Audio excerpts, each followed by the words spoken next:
Le 8 mai 1984, le caporal Denis Lortie entre dans le salon bleu de l'hôtel du Parlement de Québec, armé d'une mitraillette, dans le but de détruire le Parti québécois de l'époque, mais surtout le premier ministre René Lévesque et les députés qui siègent avec lui.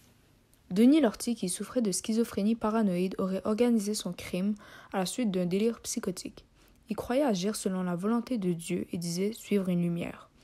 Aussi, Lortie s'estimait victime des politiques du Parti québécois de l'époque qui seraient à l'origine de toutes les tribulations comme soldat dans l'armée canadienne. Selon lui, René Lévesque était quelqu'un qui avait fait beaucoup de tort au Québec et au Canada.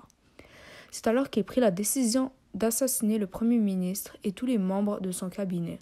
Il avait ensuite comme plan de se suicider pour éviter de se faire arrêter. À 9h40, le fou entre dans le Parlement vêtu d'un uniforme militaire et se dirige vers le Salon bleu. Par chance, les députés ne siégeaient pas ce jour-là, vu que la commission de l'Assemblée nationale devait étudier le crédit budgétaire. Malgré tout, Denis Lortie commença alors à tirer sur tout ce qui bouge et causa la mort de 3 personnes et 13 blessés. Le sergent d'armes René Jalbert entre dans le salon au moment des faits et fut surpris. Pour calmer Denis Lortie, celui-ci montra sa carte d'identité pour lui prouver qu'il est lui aussi un militaire. Lortie accepta de parler au sergent d'armes René Jalbert en raison du fait qu'il est d'un grade supérieur. Jalbert acquit rapidement la confiance du fou. Il emmena Lortie dans son bureau pour le raisonner afin que les victimes puissent sortir du Parlement.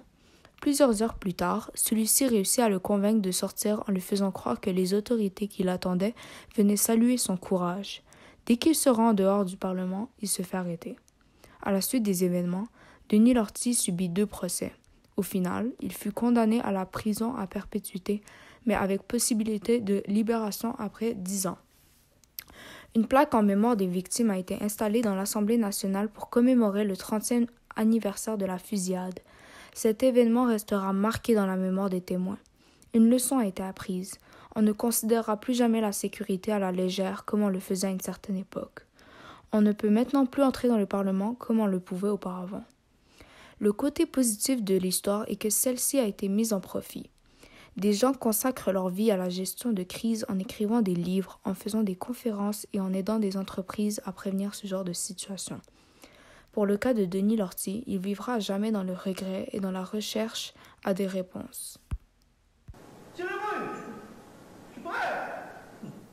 Il vient de tuer 3 personnes et d'en blesser une dizaine d'autres. Il est nerveux, il vocifère toutes sortes de mots. Je vais pas éduquer en tabarnak!